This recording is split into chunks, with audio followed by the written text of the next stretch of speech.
नमस्कार। और आज आप लोग के एक कहानी सुनाओ तनी। जेकर शीर्षक बाटे राजा के सिर पर सिंह। ये वाला कहानी हमनी के बचपन में सुनी जा। हमनी के जो बुआ रहली हुआ वो सुनावस। और अब सब कहानी सब याद आवत हटे। तो आप लोग के भी सुनावल चाहतनी, आप लोग भी सुनी। ए, एक राजा रहलन। तो एक दिन हजामत बनावे खातिर, मतलब बाल कटवावे खातिर नाई के बुलावलन। नाई आयल तो राजा साहब के बाल काटे लगल। तो काटे काटे जब पीछे के बाल काटे लगल तो देखलस कि राजा के तो सिर में सिंह बाटे। अब तो राजा साहब जान गेलन कि तो जान देख लेलस हमार सिंह के। कैसे कि हमेशा वो तो पगड़ी पहने तो कोई के पते न चले कि वो सिंह बा कि का बाटे। तब नाई के कहलन कि तू कोई किसी को बताइए मत, अगर बतैबे तो तोहर जान से मार देब हम। अब तो भैया नाई अब तो नया चीज देखले रहे कि भाई आदमी के सिर पर सिंह थोड़े ना होला। वो भी राजा साहब इतना बड़े आदमी, उनके सिर पर सिंह जो बाटे। अब का करे, अब तो कोई से कह भी ना सकत रहे। और अब ओकरा पेट में एकदम हलचल, पेट फूल करके वो हो गल कि अब हम ये बात कही तो कही की करह से एकदम जी छटपटाए ओकरा। कोई भी आदमी नया बात जान जाला तो जब तक दूसरा से ना कहेला तब तक चैन ना मिलेला ओकरा के। अब का करे, तो गइल खेत में गइल। सोचलस कि भाई अब कोई आदमी से तो हम कहिए नहीं कि बात, चलो हम खेत में जा करके ऐसे ही चिल्ला चिल्ला के बोल देता नहीं, ताकि हमारे पेट के बात ये निकल जाए। तो अब वहाँ पर वो बोल दिल कि राजा के सिर पर सिंह बा, राजा के सिर पर सिंह बा। आ, अब बोल बोल के तो वो अपन पेट के बात पूरा निकाल दिलस। अब वहाँ खेत में एक बकरा चरत रहे और एक वहाँ पर कोहड़ा भी फर रहे। तो भाई कहीं भी आप कोनो भी बात कहब तो बोले आदमी ना कि दीवार के भी कान होला। तो अब हवा में तो बोललस, अब उस बकरा सुन लेलस और कोहड़ा भी सुन लेलस। कुछ दिन के बाद वो बकरा मतलब कटा गई और चमड़ी के ढोलक बने या तंबूरा में वो सब लगे, डफली में भी लगे।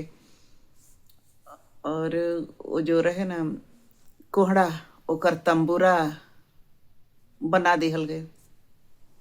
अब कोई फकीर आदमी रहे जो गांव गांव में घूम घूम करके वो तंबूरा बजावे और भीख मांगे। तो अब वो का कैलस कि मतलब घूमत घूमत वही राज्य में आ गई जौना राज्य में राजा के सिर पर सिंह रहे। तब वो जैसे बजावे वैसे उहे गावे कि राजा, और तंबूरा अपने से गावे लगन कि राजा के सिर पर सिंह बा, राजा के सिर पर सिंह बा। मतलब वो कोई भी तान बजावे वो तंबूरा बस वही उमा से सुर यही निकले कि राजा के सिर पर सिंह बाटे। अब तो ये बात पूरा राज्य में फैल गई कि भाई ऐसे ऐसे कैसे ये करा, तंबूरा से आवाज आवत आटे कि राजा के सिर पर सिंह बा। अभी बात राजा साहब की है। राजा साहब के कान में गई कि राजा साहब एक फकीर बटे तंबूरा बजावत अटे और ओकरा तंबूरा में से यही आवाज आवत अटे कि राजा के सिर पर सिंह बाटे। अब तो राजा साहब समझ गइलन कि तो हमरे बात होताटे, हमरे सिर पर सिंह बा। ए, कोई के भी सिर पर सिंह हो कल अच्छी बात ना। तो अब समझ गइलन राजा साहब कि जरूर हो ना हो ई नाव बात फैलवले बाटे। काहे से कि ओकरा अलावा दूसरा कोई नहीं के जानत कि हमरा सिर पर सिंह बाटे। अब नाव के बुलावल गई तो कि भाई तू केकरा से कहले है ये बात कि राजा के सर पर सिंह बाटे। कहलस कि राजा साहब हम कोई से ना कह दी, लेकिन हमारा पेट में ई बात पचते ना रहे। अब पेट एकदम फूले के फूलबे ना करे, हम नहीं केकरा से कही तो हम जा कर के खेत में ये बात हवा में बोल देनी कि राजा के सिर पर सिंह बाटे। तो वही अब वो जो एगो बकरा रहे और ये कोहड़ा रहे, ये सुनले हुई हन सब। अभी जब वो कोहड़ा के तंबूरा बनल बाटे, ओमा चमड़ी लगल बाटे वो बकरा के, तब ओकरा आवाज में से निकला ताटे कि राजा के सिर पर सिंह बा। अब राजा साहब क्या करे, अब राजा साहब तो बहुत शर्मैलन और नाऊ के तो मतलब मौत के सजा दे दी गई कि मतलब ये अगर ना कहले रही तो इतना बात पूरा राज्य में ना फैलल रही। और फिर अब यह भइल कि भाई कोई भी आदमी बात कहीं सुनेला तो वो जरूर जब तक कोई से ना कह दी तब तक ओके चैन ना मिलेला, वो पेट में पच ही ना सकेला। कितना खाना पानी खा पी करके आदमी पचा लेला, लेकिन कोई के बात पचेला ना पेट में।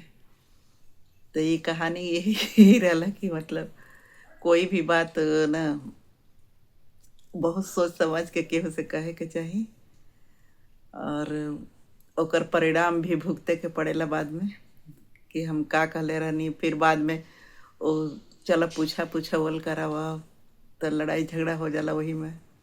इस कोई बात सुना तो भाई हद से ज़्यादा अपने पास तक ही रखा, दूसरा तक मत पहुँचावा। यही कहानी के सीख बटे, नहीं तो बाद में खुद आफत में फंस जाई प्राण। तो पसंद आई तो लाइक करो जा। नमस्कार।